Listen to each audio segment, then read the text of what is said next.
I need to pull it together as we pick up pocket queens in the small blind the very next hand. This is the third interesting hand that I've played back to back to back, and it's the first premium pocket pair that I've gotten. The player in middle position raises to 150. My stack has been completely depleted. It was once a proud 5-figure stack of high society, but now it's been reduced to 36.35. I 3-bet to 500, hoping that it'll look like I'm at the end of my rope after the previous two hands. Really, I'm close to the top of my range. The initial pre-flop raiser asked to see how much I'm playing. I was going to add on for another 5 to 10,000, but I didn't have time since this is the very next hand I was dealt. Part of me wishes that I had a bigger stack since we've got a huge starting hand, but part of me is okay only having about 3,600 because it might be the perfect amount to induce a 4-bet shove from my opponent either as a bluff with ace-4 or ace-5 suited, or with a hand that he might jam for value that we're actually beating, like jacks or 10s. Middle position player 4-bets to a smaller amount of 1,400 isn't going to stay that price for long. One. All in. Call. Show. Alright.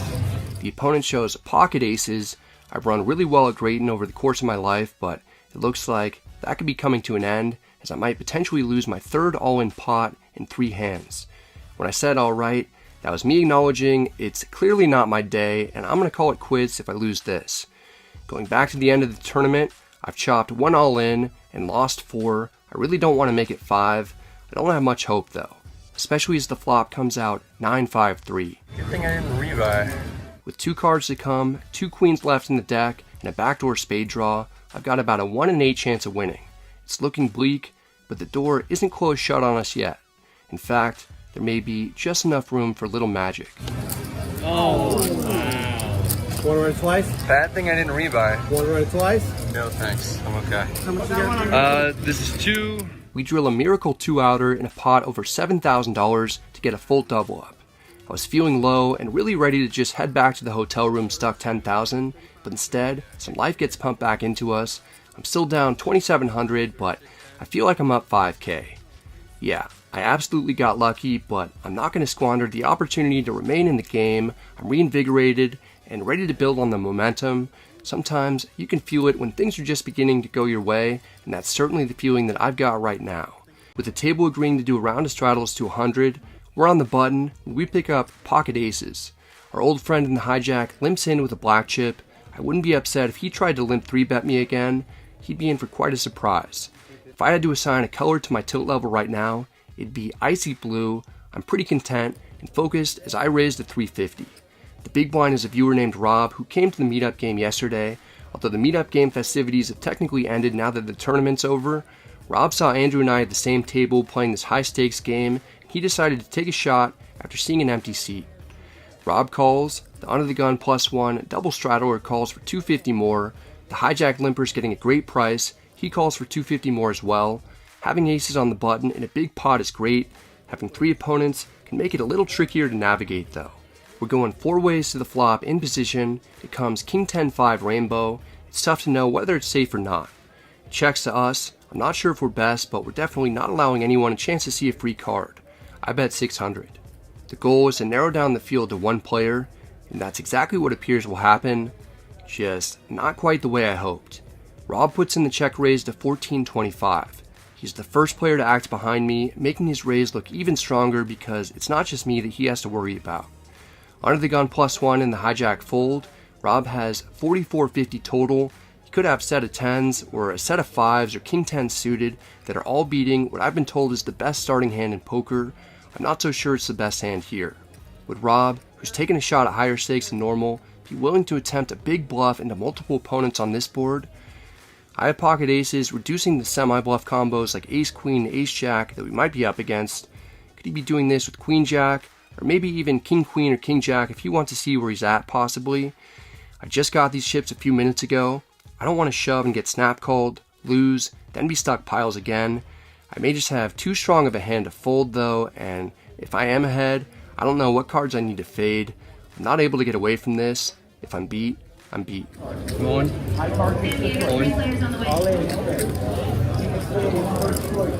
There's no snap call. We've got to be in the lead because if Rob had 2 pair or better, he wouldn't have been able to get his chips in fast enough.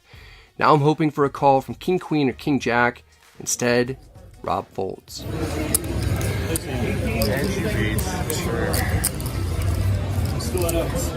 Yeah.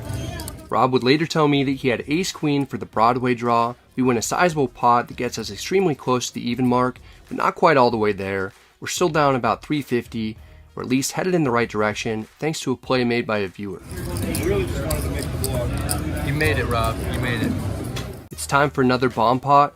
Every player puts in $100 each. We're playing 7-handed at the moment. If we win, we'll have gotten all the way out of the $6,400 hole that we were in.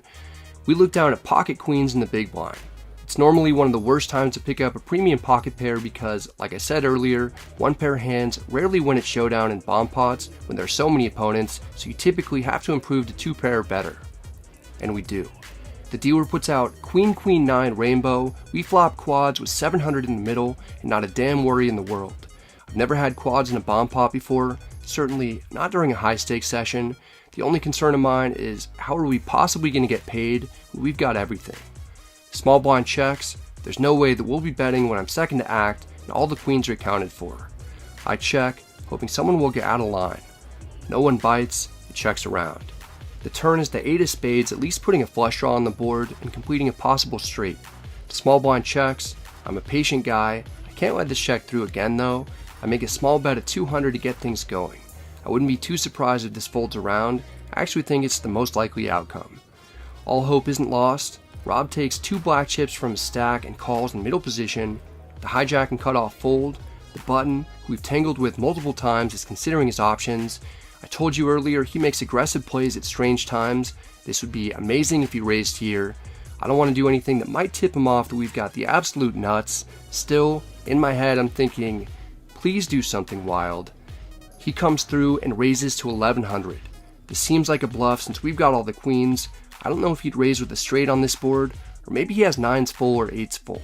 The small blind folds. I was originally thinking that I may not get any customers with my $200 bet.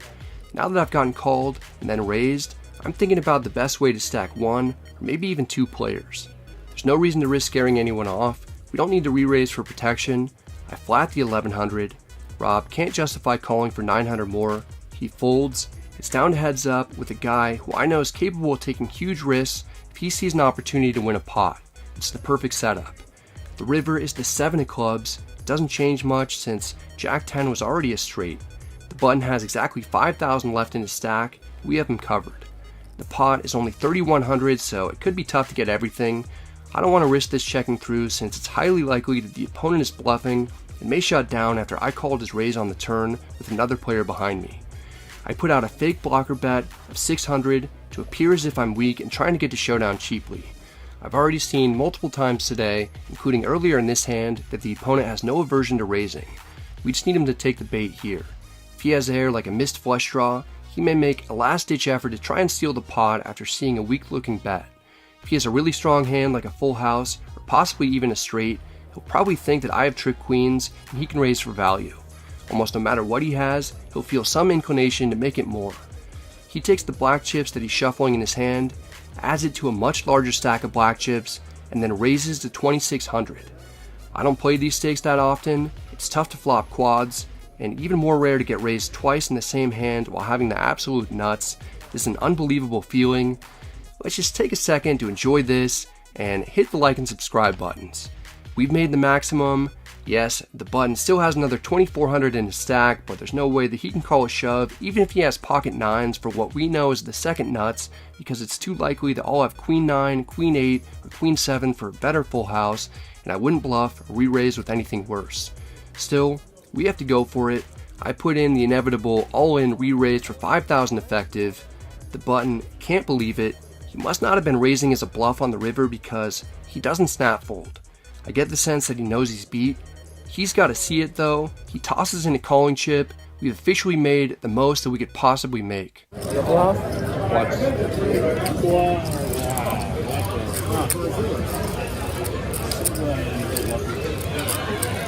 We never find out what the opponent had. It must have been either Jack 10, pocket 9s, or pocket 8s. They're all pretty similar in this instance because they don't beat the hands that I'm representing.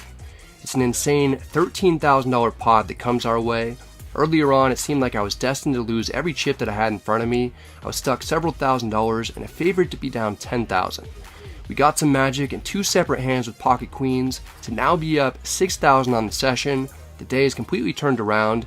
It isn't over either. Here we've got King 10 of clubs in the cutoff. I'm first to act. I raised to 150. The under the gun straddler is the only caller. We're heads up in position. The flop comes ace 7-3 with 2 clubs. We've got to draw to the nuts. The opponent checks. Ace high flops are good for me as the pre-flop aggressor. I bet 175 is a semi-bluff. I don't mind getting called or winning the pot right now. Even seeing a raise wouldn't be that detrimental. Under the gun calls. It looks like we may have to hit an elusive flush. The turn is the jack of clubs, giving it to us this time. Under the gun checks. He could have an ace or hopefully a smaller flush. He should be able to call a decent sized bet. I put out 400 for value. Under the gun doesn't think for too long. He folds. This is the last pot that we'd win. It's been a long day of poker that started out at noon for me with a lot of ups and downs. My family's ready to grab dinner. It's time to rack up a big win.